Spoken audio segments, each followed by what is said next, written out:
जो जामा मस्जिद है वो एक इबादत गाह है, वहाँ पर सब लोग जा रहे हैं, लेकिन जिस तरीके से वहाँ पर अश्लील हरकतें हो रही हैं, जो महिलाएं जो अकेली जाती हैं वहाँ पर ख़ास करके जिस तरीके से लगातार शिकायतें आ रही थी कि फैमिली वहाँ पर जा रही है, फैमिली लगातार शिकायतें कर रही थी कि यहाँ पर देखिए इस तरीके की हरकतें हो रही, लोग फैमिली लेकर जा रहे हैं, वो वहाँ पे उनको वो नहीं बैठ पाते थे क्योंकि वहाँ पर आपकी लड़के लड़की आकर के तमाम वीडियोज़ मौजूद हैं। आप देखिएगा सोशल मीडिया पर जामा मस्जिद के अंदर जो इबादत गाह है वहाँ पर, क्या मैं पूछना चाहती हूँ, क्या किसी मंदिर के अंदर इस तरीके की अश्लील हरकत हो, किसी गुरुद्वारे के अंदर अश्लील हरकत हो, क्या आप बर्दाश्त करेंगे? क्या ये बर्दाश्त होगा? किसी से भी नहीं होगा। तो सिर्फ और सिर्फ उस अश्लीलता को रोकने के लिए ये जो फैसला लिया है वो लिया गया है, जो तमाम सोशल मीडिया पर चल रहा है। आप ये समझिए कि वो इबादत गाह है, वहाँ पर इबादत है, नमाज, मस्जिद है वो, और मस्जिद के अंदर ये अश्लील हरकतें करना या होना मैं समझती हूँ ठीक नहीं। लेकिन आज बेटी के लिए इतना दर्द, मस्जिद के अंदर जाने के लिए इतना दर्द बिल्किस बानो के लिए क्यों नहीं बोले? 35 टुकड़े जिस बेटी की लाश मिली है क्यों नहीं बोले? क्यों नहीं बोली स्वाति मालीवाल? आज क्यों नहीं बोला बिल्किस बानो? क्या वो बहन नहीं, उसके साथ गलत नहीं हुआ? क्यों नहीं बोले? अरविंद केजरीवाल हो, अरविंद केजरीवाल को आरएसएस का छोटा रिचार्ज यूं ही नहीं कहा जाता, इसीलिए कहा जाता है ताकि वो उसके नक्शे कदम पर चलते हैं। नमस्कार, आदाब, सत श्री अकाल। आप देख रहे हैं द नेशन वॉइस और इस वक्त हमारे साथ हैं एडवोकेट आरफा खानम, जो कि नेता है कांग्रेस की। क्या कहेंगे मैडम, जिस तरीके से जामा मस्जिद को लेकर आजकल बयानबाजी हो रही है, जामा मस्जिद के शाही इमाम ने आदेश दिया है या ऑर्डर एक पास कर दिया है कि उसमें लड़की जो है वो अकेली नहीं आ सकती, कैसे देखती हैं आप इसे? देखिए, बात में कोई बात हो, वो बात होनी चाहिए, जीत होनी चाहिए या हार होनी चाहिए, लेकिन संवाद होना चाहिए। देखिए, जहाँ तक जामा मस्जिद का सवाल है, मैं अभी तक कहीं नहीं देख रही हूँ कोई ऑर्डर, किसी तरीके का नोटिफिकेशन मेरे सामने भी नहीं आया है। हालांकि तमाम सोशल मीडिया पे ये बात ज़रूर हो रही है कि वहाँ पर एक जामा मस्जिद की वॉल पर एक स्टिकर लगाया गया है जिस पे लिखा है कि लड़की का और लड़कियों का अकेले आना मना है। ये ज़रूर मैं सोशल मीडिया पर वायरल देख रही हूँ। तो देखिए, सबसे बड़ी बात कि जो जामा मस्जिद है वो एक इबादत गाह है, और मैं समझती हूँ कि सिर्फ जामा मस्जिद ही क्यों, कोई मंदिर हो या कोई गुरुद्वारा हो, कहीं पर भी जिस तरीके से लगातार वहाँ पर लड़के लड़कियाँ वहाँ पर आते हैं और टिकटॉक बनाते हैं किसी भी धार्मिक स्थल पर, क्या आपको लगता है कि ये सही है कि किसी भी धार्मिक स्थल पर इस तरीके से मीटिंग पॉइंट बना लेना? तो मैं समझती हूँ कि ये मेरे नज़दीक सही नहीं है। और क्योंकि वहाँ पर लड़कियों का जो जिस तरीके से फैमिली जा रही है, वहाँ पे तमाम जो है वो फैमिली जा रही है, उसमें लड़कियाँ, औरतें, बच्चे सब मौजूद हैं। मैं देख रही हूँ, यहाँ तक कि आज भी मैं उसी जामा मस्जिद वार्ड में थी, वहाँ पे तमाम मैं देख रही थी कि जिस तरीके से लगातार सोशल मीडिया पे ये वायरल हो रहा था, मैं देख रही थी कि तमाम वहाँ पर आवाम मौजूद है जामा मस्जिद के अंदर।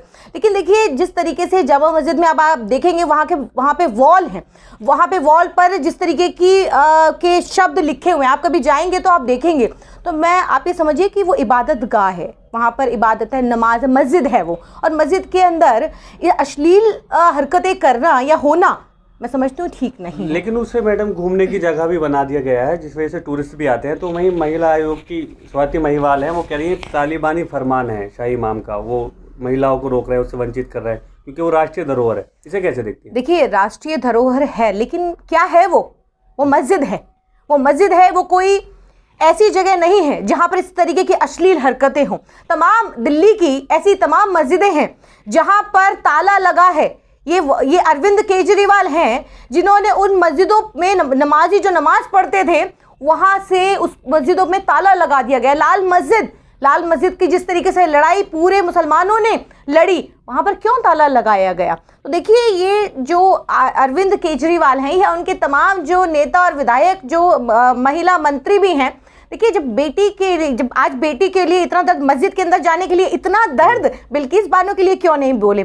35 टुकड़े जिस बेटी की लाश मिली है, 35 टुकड़ों के अंदर क्यों नहीं बोले? क्यों नहीं बोली स्वाति मालीवाल? क्यों नहीं? और तमाम जो विधायक है, वो मंत्री क्यों नहीं बोली? तो दिल्ली के अंदर तमाम जो मुद्दे, जैसे महिला के जब बलात्कार की बात आती है उस पर चुप रहते हैं। ये वो अरविंद केजरीवाल हैं जो कि निर्भया के वक्त चीख करके शीला दीक्षित को बदनाम किया, आज चुप रहते हैं। बेटियों की हत्या होती है, छावला में बेटी के साथ गैंगरेप होता है, उसकी हत्या होती है, लेकिन चुप रहते हैं अरविंद केजरीवाल। उनकी मंत्री स्वाति मालीवाल चुप रहती हैं। क्यों चुप रहती हैं? क्यों आगे नहीं आती? आज क्यों नहीं बोला बिल्किस बानो? क्या वो बहन नहीं है? उसके साथ गलत नहीं हुआ? क्यों नहीं बोले?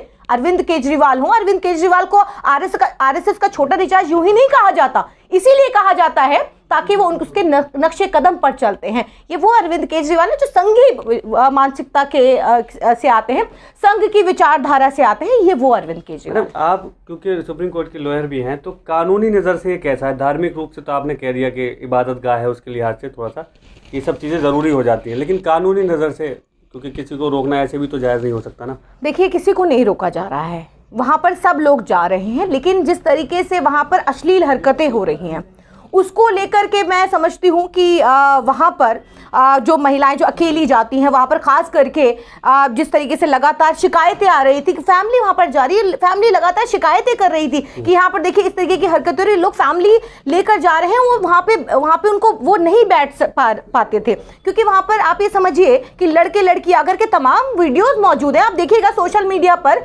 जामा मस्जिद के अंदर जो इबादत गाह है वहाँ पर, क्या मैं पूछना चाहती हूँ, क्या किसी मंदिर के अंदर इस तरीके की अश्लील हरकत हो, किसी गुरुद्वारे के अंदर अश्लील हरकत हो, क्या आप बर्दाश्त करेंगे? क्या ये बर्दाश्त होगा? किसी से भी नहीं होगा।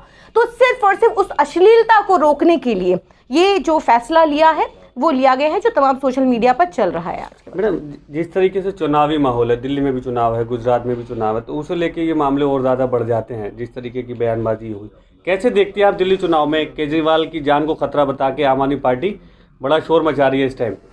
देखिए, आज जिस तरीके से पूरी दिल्ली के अंदर आज एक लहर है, कांग्रेस की एक लहर है। देखिए, ये वो अरविंद केजरीवाल हैं जिसको खास करके माइनॉरिटीज सीटों पर आप देखेंगे तो बिल्कुल जनता नकार चुकी है, क्योंकि इन्होंने मरकज के वक्त हो, दिल्ली दंगे के वक्त हो, इन्होंने मुसलमानों को जिस तरीके से बदनाम किया, कोरोना महामारी के वक्त में कोरोना जिहाद का नाम लेकर के जिस तरीके से उलेमाओं को जलील किया गया, तो मैं समझती हूँ कि ये अरविंद केजरीवाल कम से कम माइनॉरिटी सीटों से तो ख़त्म हो रहे हैं, बिल्कुल जनता नकार चुकी है। रही बात तमाम सीटों की, तो लोग अब समझ रहे हैं, लोग आवाम जो है वो बेदार है, वो समझ रही है कि जिस तरीके से अरविंद केजरीवाल ने जो बिजली पानी की रेवड़ी बांटी है और फ्री बस सेवा के नाम पर जो राजनीति कर रहे हैं, 2012 के अंदर ये धरने वाली जो राजनीति करके कुर्सी पर बैठे, कहा 5 साल दे दो, यमुना साफ कर दूंगा,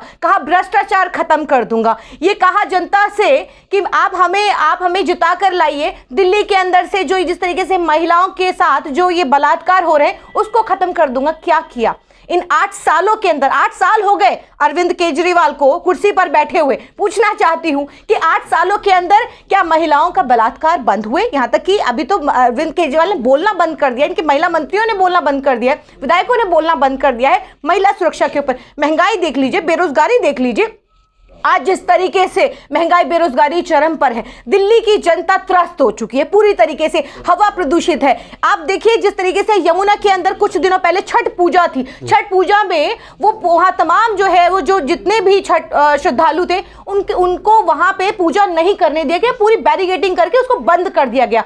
क्यों बंद कर दिया गया? आप तो कह रहे थे कि आप दिल्ली साफ कर देंगे, ये दिल्ली के ठग हैं जो दिल्ली की जनता को ठगने का काम कर रहे हैं। बार बार एक ही नारा देते हैं, आप हमें जिताइए, हम देखिए दिल्ली साफ कर देंगे, दिल्ली नीट एंड क्लीन कर देंगे। लेकिन देखिए दिल्ली आज जिस तरीके से दिल्ली का जो प्रदूषण का लेवल है, आप वो देखिए कितना बढ़ गया।